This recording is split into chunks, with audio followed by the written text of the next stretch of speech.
एक YouTube channel ने दावा किया था कि उसने एगोज नाम की एक कंपनी के अंडों की लैब में जांच करवाई।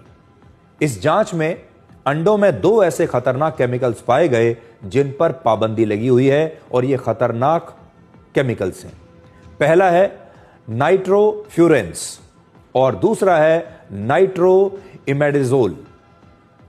अंडों को पकाने के बाद भी ये केमिकल्स उसमें मौजूद रह सकते हैं, ऐसा पता चला है। अब आप सोचिए, जब आप अंडा लेकर आए और आपने या तो अंडे को उबाल लिया या अंडे को आपने पकाया, उसके बाद भी ये केमिकल्स अंडे में मौजूद रह सकते हैं और ऐसे अंडों को खाने से आपके शरीर को बहुत नुकसान हो सकता है। आपको कैंसर हो सकता है, आपके शरीर की बीमारियों से लड़ने की क्षमता घट सकती है, आपके डीएनए को नुकसान हो सकता है, यानी जेनेटिक डैमेज आपके शरीर को हो सकता है और आपके लिवर और किडनी के साथ साथ आपके नर्वस सिस्टम और फर्टिलिटी पर भी बुरा असर पड़ सकता है।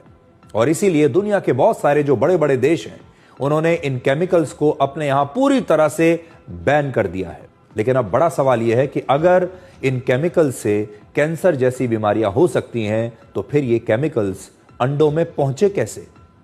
ये जो 2 केमिकल्स के नाम मैंने आपको बताए, इन दोनों केमिकल्स का इस्तेमाल मुर्गियों को बीमारियों और संक्रमण से बचाने के लिए किया जाता है, जिससे मुर्गियां लगातार और ज्यादा मात्रा में अंडे देती रहे।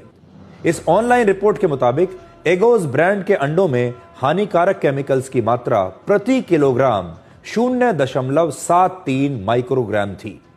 The food safety and standards authority of India के मुताबिक यह मात्रा 1 माइक्रोग्राम से कम होनी चाहिए।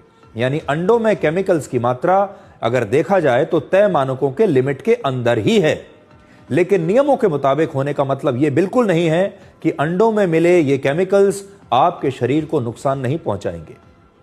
इसी बीच ये जो कंपनी है एगोज, इसने अपना स्पष्टीकरण दिया है और कहा है कि उसके अंडे लोगों के लिए बिल्कुल सुरक्षित हैं और इनका प्रोडक्शन तय सरकारी नियमों के मुताबिक ही होता है। यानी सरकारी नियमों में जितनी छूट दी गई है कि कौन सा केमिकल किस मात्रा तक ही होना चाहिए, उस मात्रा के अंदर ही वो सारे केमिकल्स हैं।